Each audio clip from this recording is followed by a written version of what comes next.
Good morning. Today is when all of the magic happens. This crack center here will be literally transformed.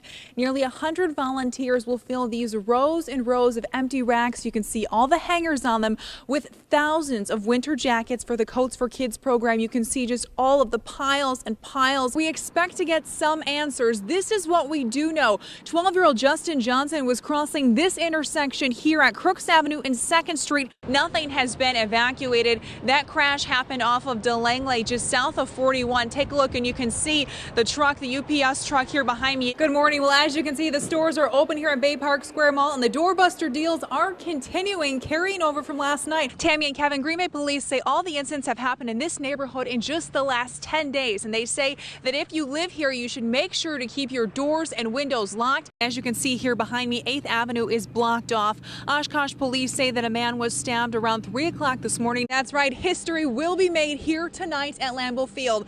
Brett Favre's jersey number is the 6th to be retired. In my hand here, I have a little bit of hail that's left over from earlier this morning. Speeding drivers on Monroe Avenue and congestion in the school zone surrounding Aldo Leopold School are nothing new, but now there is a renewed interest in trying to solve the problem. The goal of that skate-a-thon is to raise money to pay off this brand new Zamboni. Lucky for you, I have a good friend named Greg Smrava who owns this place, and he just gave me a strawberry punchki so that you can try your first punchki ever on the air for us and tell us how it tastes. Did you get some of that filling? That's really good.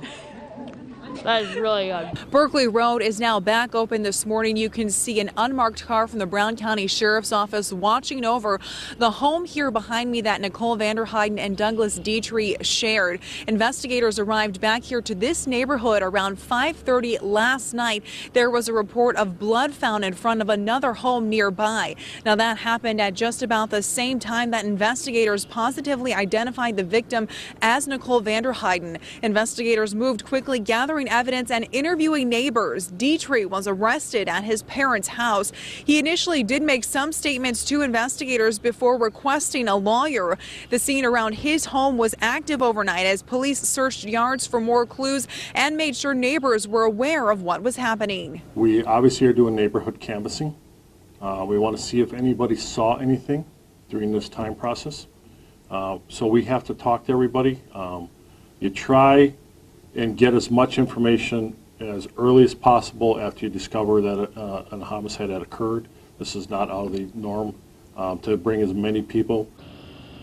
Investigators say the murder likely happened early Saturday morning. Vanderheiden's body was found just hours later. Police haven't said how she was killed or why. They say they believe this was an isolated incident between the couple, but officers are looking into whether or not Dietrich had any help.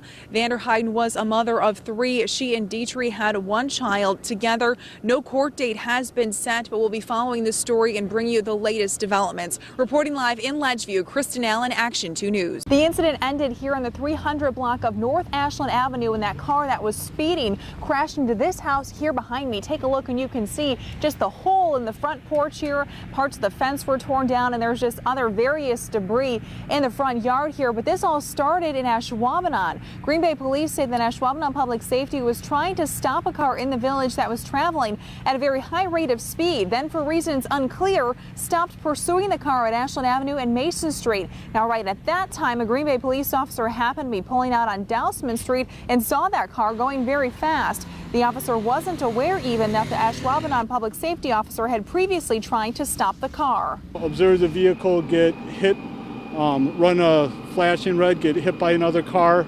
The vehicle lost control, hit a tree, and then hit the front porch of a house here on Ashland.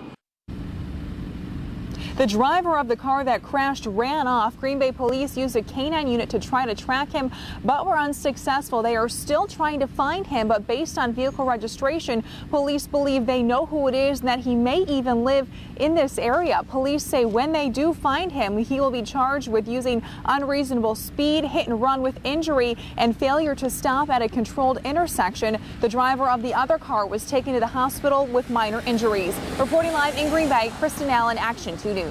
Green Bay police say about 3 o'clock this morning they received reports of gunshots fired on the 800 block of Howard Street here behind me. Police were here until early this morning canvassing this neighborhood looking for shell casings. Based on what they've heard, they say they believe about 4 to 6 shots were fired. They do say they believe it is an isolated incident. The community is not in any danger. Police have one person in custody who they are talking to try to get more information. So far now, we don't have any victims of any gunshot wounds. Based on what witnesses say, we are looking for certain vehicles. Police say they will release more information about exactly what type of vehicle they are looking for later this morning. But for now, ask anyone who may have heard or seen anything to call the Green Bay Police Department. Reporting live in Green Bay, Kristen Allen, Action 2 News. The fire happened at this house here behind me. We're being kept back a distance. This block here is surrounded by police tape. The 4 children who were home at the time of the fire were ages 11 and under. The Sheboygan Falls Fire Department confirms that one of those children has died. 2 others were flown to Children's Hospital in Milwaukee. Another did manage to escape the fire safely. The parents were not home at the time of the fire. Last night, as firefighters rushed in, there was smoke coming from the home. They were rushing in trying to find the children to save them. All 3 were taken to Sheboygan Hospital in very critical condition. The 2 were later flown to Children's Hospital in Milwaukee. So far, no further updates have been given on their condition. We have a number of departments that responded to this scene for assistance. A very good coordinated effort between all the departments and the firefighters in removing and locating the children, removing them very quickly. A press conference is scheduled for 8:30 this morning where we are expected to learn more. We'll be following this story throughout the day. Reporting live in Sheboygan Falls, Kristen Allen, Action 2 News. Good morning. We are back inside Cabela's, and I was getting teased a little bit that I wasn't quite dressed the part this morning in my blue dress, so I decided to get a little festive and fit in here with Cabela's. And this is just one of the examples of things you will find all inside the store this morning, but there's some other interesting things, features in the store, and one of them is the Wisconsin Sportsman Hall of Fame. And I apologize, we can't get back inside there because of our reception this morning, but I am joined again by Wes Rummer, the spokesman for Cabela's. And Wes, tell us a little bit about what people can find inside of that Hall of Fame. Yeah, the Hall of Fame is a very unique area of the store. We have a hunting side and a fishing side. The entire area is dedicated to trophy animals taken across the state, which represents the heritage and the tradition of all the sportsmen here in Wisconsin, which is appropriate because we think that the store is going to draw not only customers from Green Bay and Nashwabanon, but the region as well. So we're excited to bring the store to the entire state. And you said that is one of the more unique features to the store because no other store has, a Hall of Fame like that. And you do expect this to kind of be a tourism draw. How many people are you expecting, even today, for example?